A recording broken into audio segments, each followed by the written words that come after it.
Hello and welcome to the Two Gals and a Mic podcast. I'm your host, Sue Curver, and on this episode, I'm sitting down with Air Force veteran Kiley Poole, who's focusing her talents and energy on healing those who served. Kiley is a field support specialist with Project Healing Waters and serves on their Women on the Fly task force, which is focusing on fostering a community for women veterans where connection and growth flourish. Kiley, welcome to the show. Thank you, Sue. I'm honored to be here with you today. I am so excited to talk about all things fly fishing. But before we launch into that, I really want to find out a little bit about your origin story. Let's talk about your time in the Air Force because you recently transitioned out of the Air Force to become a veteran yourself. Why did you choose to join the military, and what was that experience like for you? I was in a very toxic marriage, and we would break up and get together, break up and get together. And so this was my way of breaking those ties, was to join the military. Originally, it was either the Guard or the Reserves, because I was 29 when I joined. So for the Air Force, 27 was their cutoff for active duty.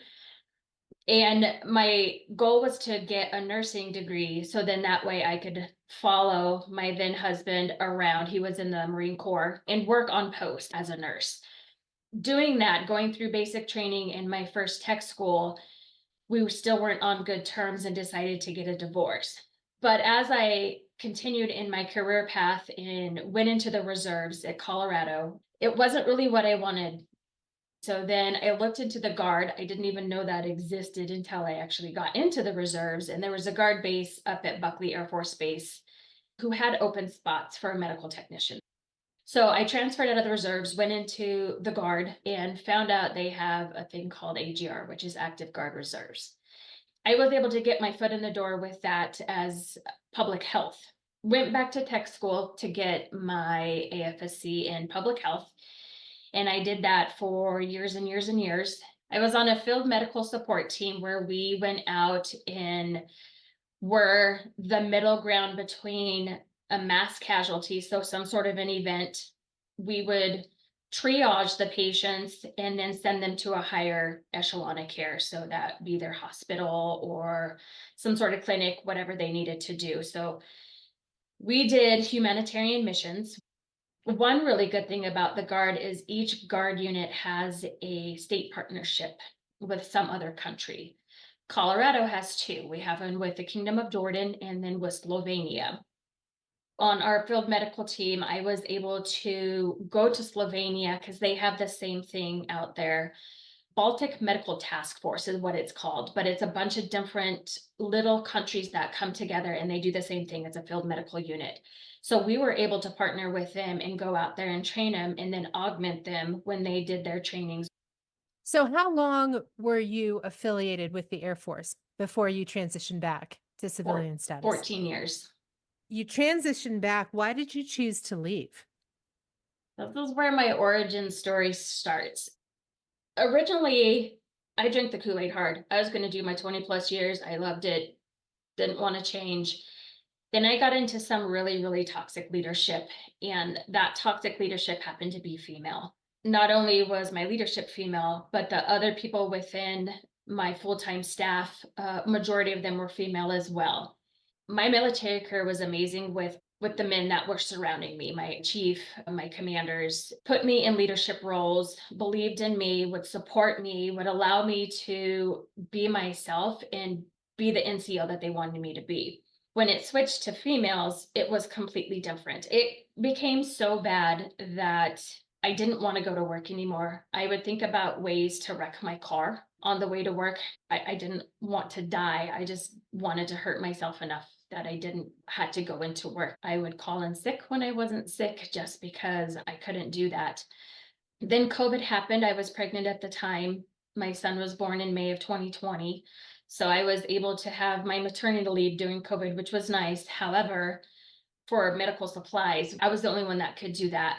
And the way that we got money, it was like on a Monday and you had to spend it by a Friday. So I was set to go in to get induced on a Thursday evening. Well, Thursday at 3 o'clock, I get an email saying that I have to order all of this stuff. And my reply was, I'm on maternity leave. I'm going into the hospital tonight. So I didn't do it then, but when I came back out of the hospital on maternity leave, I still had to work. I still had to answer my emails, everything from home, even though I was on maternity leave. At that point in time, I asked my chief if I could move from the spot that I was into something else. I didn't care what it was, anything else where I could have other people that worked and did the same thing that I did. He said that I could, but then it all fell apart and I don't know why that happened. So when I came back from maternity leave into my office, the desk that I sat at literally had trash all over it, boxes and trash, and was not a desk to return to. So when I walked in, everybody just kind of looked at me, and the first thing they said was, I didn't think you were coming back. So I spent the first several hours of my day back just cleaning my desk off so I could sit at it.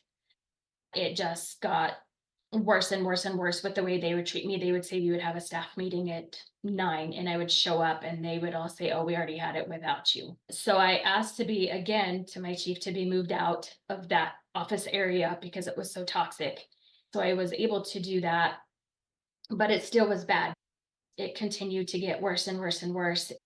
My chief told me, he brought me into the office and he said, look, if you can't change the way you're acting right now, then I am not going to promote you into a different position.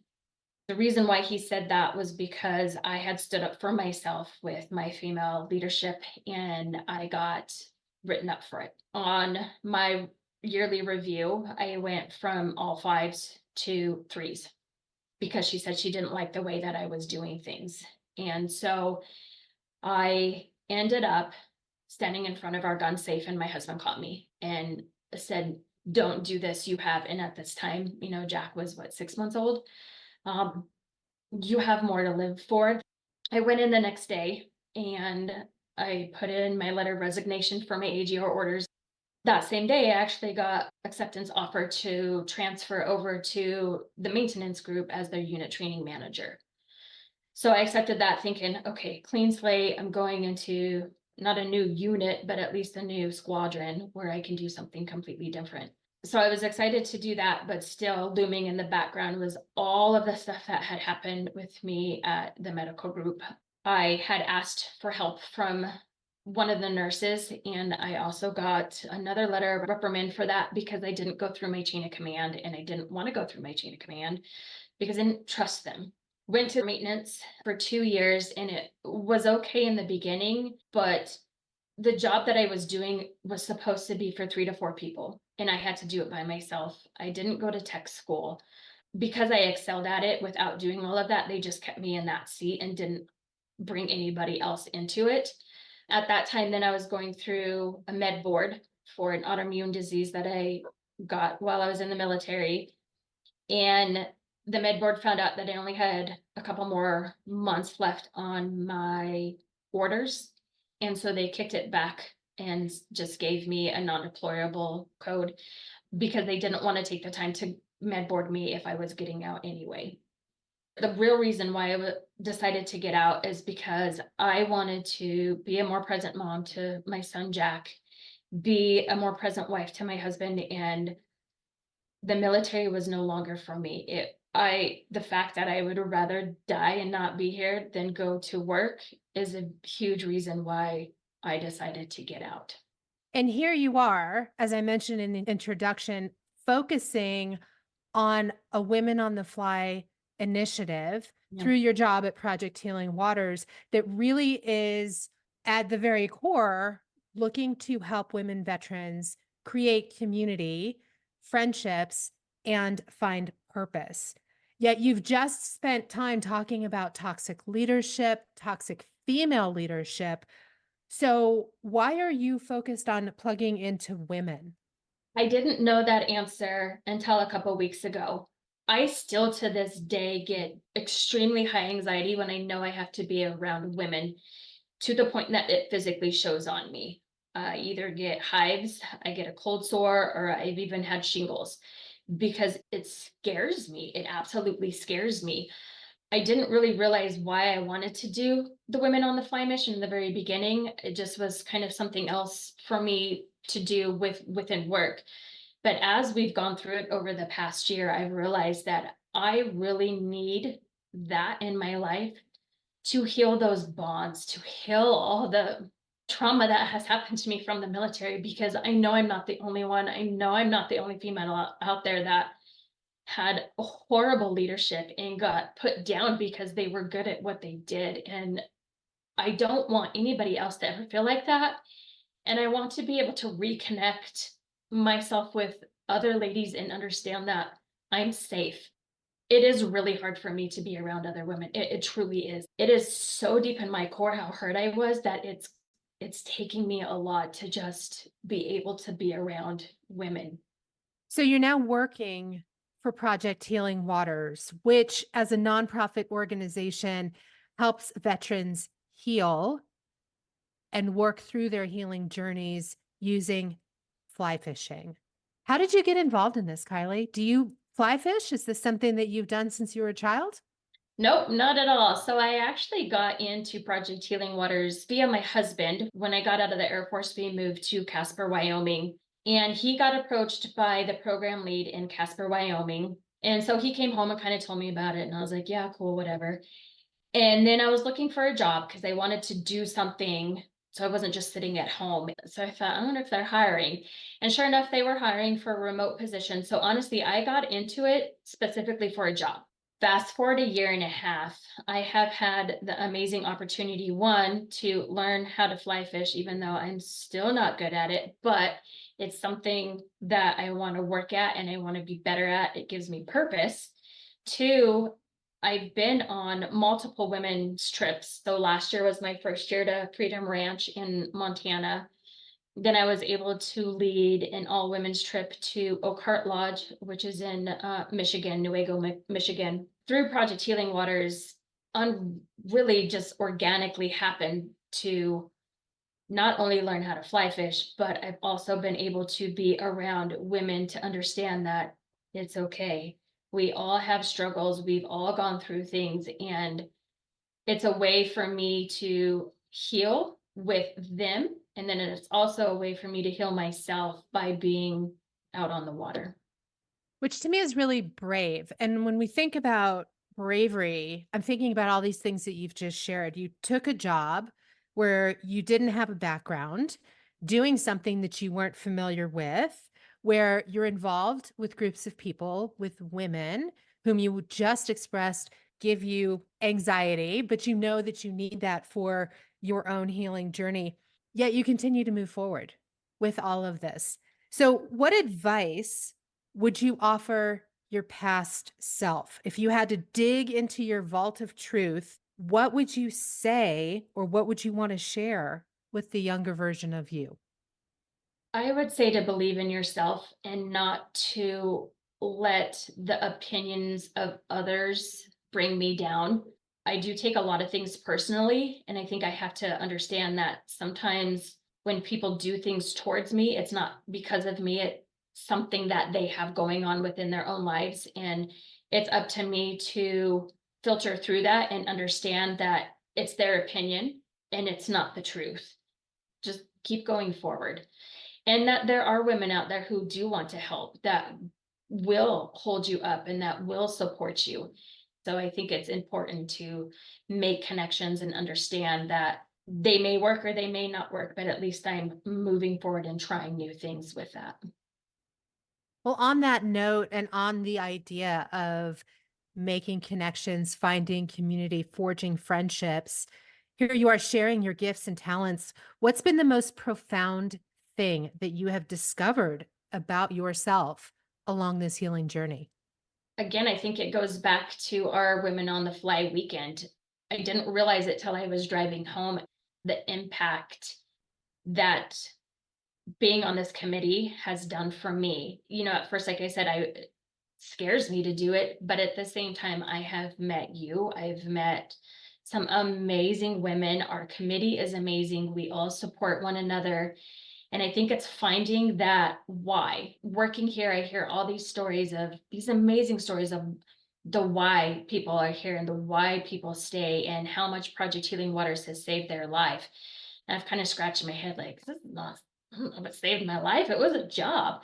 But now I can say, holy cow, there is a reason for me being here. There is a reason for this connection. There is a reason for why I was put on as a member of the committee. And now that I know that, I feel like I can go into the rest of what we continue to do with Women on the Fly with an open mind of heal yourself and heal others while you do it as well, versus I'm just a staff member here to do all the paperwork.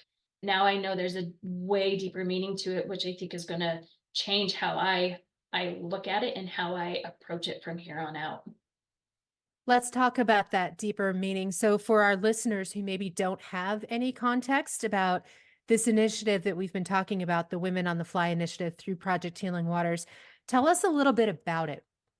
So Women on the Fly is going to be a community-based program for women veterans where they can come and feel safe, where they are heard, where they can connect with other women veterans, not only locally, but on a national level, where we can go as a group and go out and go fishing if we want to just go and collect rocks or whatever it is that makes our souls happy. We can do that with like-minded women, with veterans, where we can let our walls down and just breathe. It's going to be such a beautiful thing and powerful program. This is hopefully a way for us to all come back and meet on neutral ground and become friends. So, you've talked a little bit about the task force. And for our listeners out there, what we've done is we've put together a group of 8 women who come from different backgrounds. We have some veterans.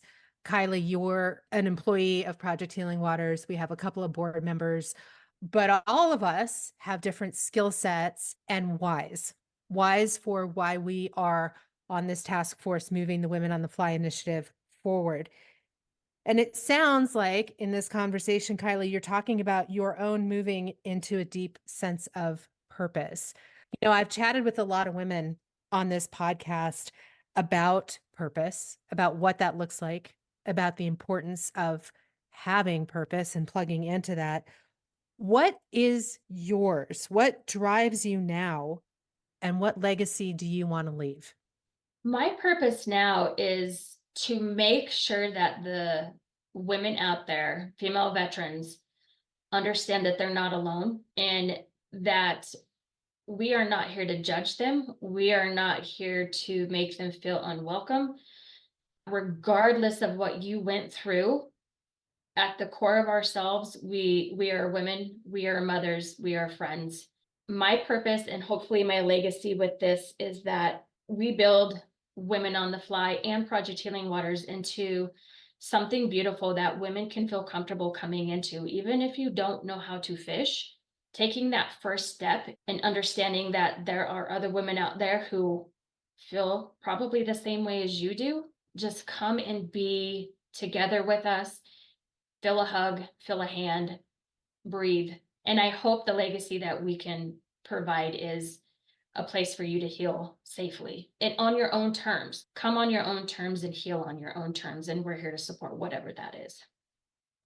How about life outside of Women on the Fly and Project Healing Waters? Do you have another purpose or another legacy that you think about? Right now, for sure, is my family. Number one is my son. He's my one and only. He's 4 now, and my husband. Just to make sure that we have fulfilling lives and that we're happy. I would love to continue my journey with fly fishing. I really truly do enjoy it, and just get out in nature. I lost myself so much in those years where I was in a super dark place.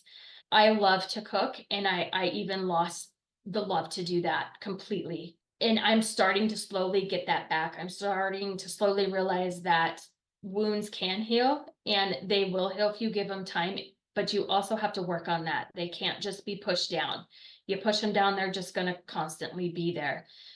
My dream is to do it one day at a time and make sure that I am happy and that I am present and know that it's a journey. It's not going to heal overnight, and that's okay. So, practically speaking, Kylie, what does doing the work look like for you? I am really focusing on me and telling myself that it is okay to do that because as a woman, as a mother, you are a caretaker. Everybody else comes first, and then you're like half empty cup going, I just want to sit down on the couch and binge watch TV right now. I don't want to do anything. So I'm really focusing on allowing myself the space to take care of me because that's important for me to be able to then take care of Jack and take care of my husband, Adam. It's getting up and working out, eating healthy and not eating crap food all the time, making sure I get outside every day, getting sunlight. It's really easy because I work from home to just walk down the hall in my jammies and sit and do work. On the weekends, we try to go out and do something. It doesn't matter really what it is, if it's fishing, if it's hiking, if it's something, just get out into nature. And then meditate at night before I go to bed because I find that's when my brain absorbs that the best. I love that get out and get sunlight. I heard this idea very recently about, setting goals and when you achieve them, maybe putting a little mark on the calendar so you can visually see every day that you've achieved that goal. And I started doing that this month with this simple thing of taking a 20 to 30-minute walk at lunch. It's summertime, the weather's gorgeous. I have this wonderful chocolate lab who loves to get out and get fresh air. And it really is not that hard to lace up my tennis shoes and walk around the block. But even more so, it is so gratifying to see all of those pink X's in my calendar for the days Yeah. that I achieved that goal, right? Yep. It's hard though, because there's always something that comes in the way of that. So being able to say, those are not that important. I am important. Let me do this 20 minutes for me is, I think that's a big challenge for me, but something that I'm working on as well. How are you doing that? How are you establishing those boundaries where you're able to say no to one thing so you can say yes to another thing? I just have to do it. I don't know if there's a good way or not to do it other than I just have to do it. And once I get going, then I'm so thankful that I do. So try to harness that thankfulness for me to be able to do it again. Do you keep a gratitude journal or note any kind of gratitude in that way? No, Do you practice gratitude? I do. Yeah, with my meditation at night, but I don't write anything down. I've tried to do it before and it is hard for me to just sit down and focus on that. So hopefully eventually I can get to that point. But right now it's just me being able to get up and do something. Going outside is step one. Well, speaking of your journey, we've talked about you being a full-time mom, a full-time career woman, and now focusing on helping other women find the best versions of themselves. How does resiliency and mindset factor into having the confidence and ability for you to keep pushing? Well, it plays a really big role in it. I think resiliency is kind of something I grew up with. Wasn't the best childhood, but definitely a lot of tough love. So I had to bounce back and find it in myself to continue to keep moving forward, which I think is what helped me a lot within the military as well. I enjoy doing new things and I enjoy learning a new task to the point where I excel at it and then I can teach it again. That journey and that knowledge also helps me move forward and keep positive. If I can figure it out and help somebody else out, that act of kindness and that act of helping, that feeds my soul. Coming into that and understanding that that is something that makes me happy to continue to do that regardless of what all the noise is. I don't feel like knowledge is power. I feel like sharing is power. Working together in a team is power. That's a really important point that you make. The sharing is power, whether it's sharing knowledge, sharing your talents, sharing your gifts. What's your advice for people to get past that desire to own things and move into a space of sharing so that you can have collective abundance? Give it the opportunity to bloom, give it the opportunity to become something more than what it is with you. It might be scary, it might not be comfortable, but sometimes you have to get uncomfortable to move forward. Kylie, how do you push past the fear? How do you push into being uncomfortable so that you can then, at some point in the future, be comfortable again? I think it helps by doing it and then getting feedback from people and finding the right people who will support and encourage. that growth. So find your tribe, find your people that support that, and not only support the growth, but support the failure too, because failure is part of growth. And at that point in time, be open to feedback on how you can get better, because if you're with the right people, their feedback is only to make you better. Move forward with the right tribe. Let's dig into that just a little bit. I think that when we have these pivotal moments in life, whether it's transitioning out of military service, changing careers, moving to a new location, whatever these crossroads or intersections might be, transition can be really difficult. And we hear that a lot of times from people who are specifically coming from military service back into the civilian sector. How did you find your tribe? Any words of advice, especially for us adults who find it more difficult to find that tribe the older we get? I was lucky enough, I think, to find my tribe within Project Healing Waters, because prior to that, I didn't have one. I don't talk to anybody in the military anymore. Well, actually, I talked to one, but the rest of them I don't. So when I got out, it was literally like starting from ground zero, trying to figure out how to make friends, trying to figure out how I fit in as a new mom, trying to figure out how I fit back into normal life, and my identity is no longer the military. My identity is Kiley Poole. Who is that? Who is that person, and how does that person grow? I didn't find that till just recently. Being a part of Women on the Fly and being a part of you guys, the committee, you are my tribe. That, yeah, I've like finally found that. The two other FSS that I work with, Allison and Daisy, are fantastic, and they're strong women, and they are my tribe as well. So I have been lost for so long, but now I have found you guys. I have found that strength within all of us and that support, that I feel safe moving forward, that I feel safe with a group of women. I don't feel like I'm gonna get hurt by any of you, which is scary in itself for me, but it's also a privilege to say I have let my walls down, because I want you to be part of my family. I want you to be a part of my life. It's taken me years, years and years and years to find that.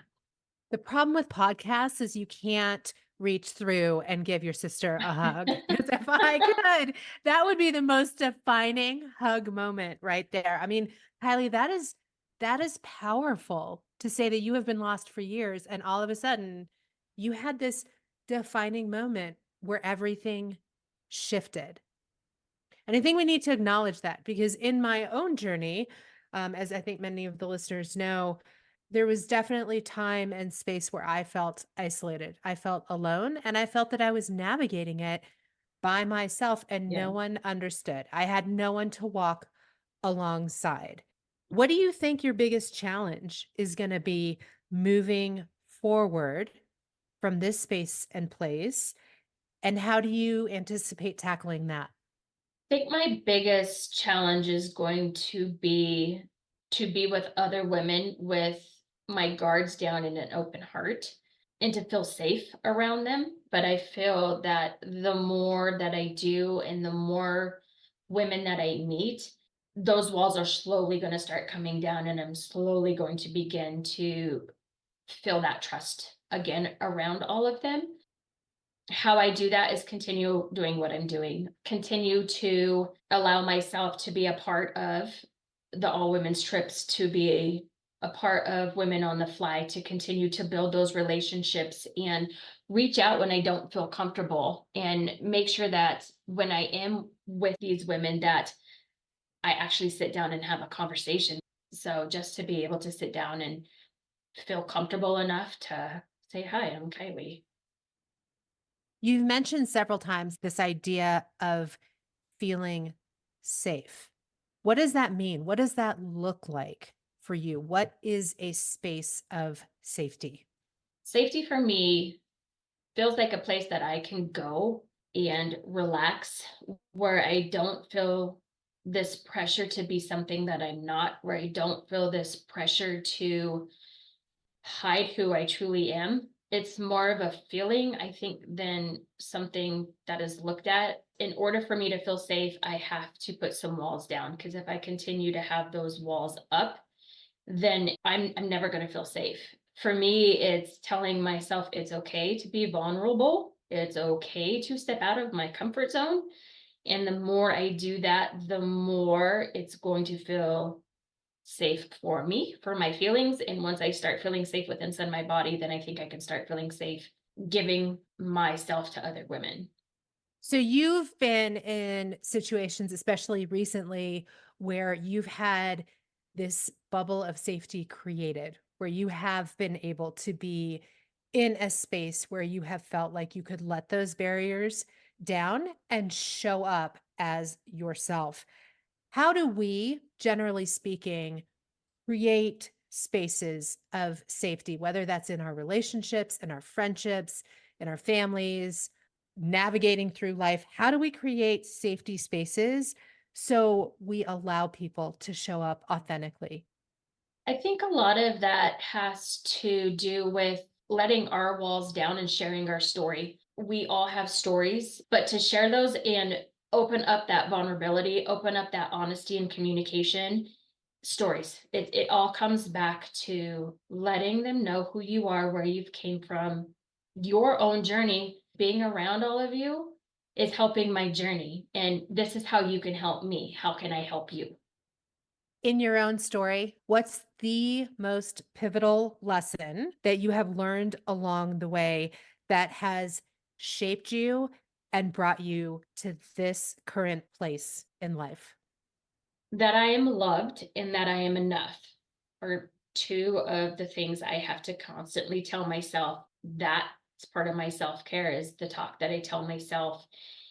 It's okay not to be perfect all the time. It's okay to have cuts and bruises, if you will, that we are all still healing. It's not going to be perfect. And to find those imperfections and work on them, what makes it perfect is because you're able to see that and you're able to say, I'm going to work on that regardless of how hard it is. I don't think you're alone in having to re-envision your self-talk and having to remind yourself that you are enough and that you are worthy. How do you do that? Because, it's one thing to say, I just have to have more positive self-talk. It's a completely different thing to actually implement that into your life. And then an entirely different thing to start to believe what you're implementing. Again, I think that goes back to finding that tribe, finding those people in your life that help make you feel that way so that your feelings are validated. So the things that you're saying to yourself are validated. Or if they can see that you're having a bad day, and so you did this before you even knew me when we had our first meeting in Snowmass, you came up to me and gave me a hug and said, "You are enough," without even knowing me. Things like that I think are validating, and every time that happens, a little scar gets healed. Finding those tribes and being able to say, "Okay, I might not be my best today, but it's enough to be around you." It's okay to find those moments. Don't block them out. Just make sure you're present in those moments that are validating that you are enough. So it really comes back to what we've been talking about. It comes back to creating spaces of safety. It comes back to a willingness to show up authentically and to really understand at your very core who you are, even if you're feeling a little bit lost. Because in those moments, the more you can define that, the more you can step into who you are and who you're meant to be. Absolutely, and that can change. It doesn't always have to be the same. It doesn't have to be something that somebody tells you you are. Especially coming out of the military, that is your whole identity. Don't be afraid to change who you are to pivot to your authentic self. That's a great point, Kylie. I mean, I've been out for over a decade, and I would say the part of who I am perhaps has not changed, but how I show up and how I choose to live my life is certainly very different than Yeah. what it looked like when I was in service. Yep. One last question. Is there anything that I didn't ask about or anything that we didn't talk about that you want to share? I just want to say thank you so much for doing these podcasts and allowing women to come on here and just share their story. And again, back to my safe, in a safe environment. I think it helps us share our story, and the more we share our story, the more that we can heal, and the more that we can help each other heal through those stories. So thank you. And thank you, Kylie, for joining me and joining all of us today and dropping your words of wisdom. I am so excited to be working alongside you in the pursuit of getting more women veterans into the outdoors and into community. You are such a gift to all of us. So thank you for reminding us to just believe in ourselves, to know that we are enough, and to breathe. And thank you, listeners, for tuning in. If you'd like to learn more about Project Healing Waters and the Women on the Fly initiative, I've included links to that information in the show notes. So be sure to share this episode and then tune in again next week on the Two Gals and a Mic podcast for another conversation with an amazing woman who's doing extraordinary things. I'll see you then.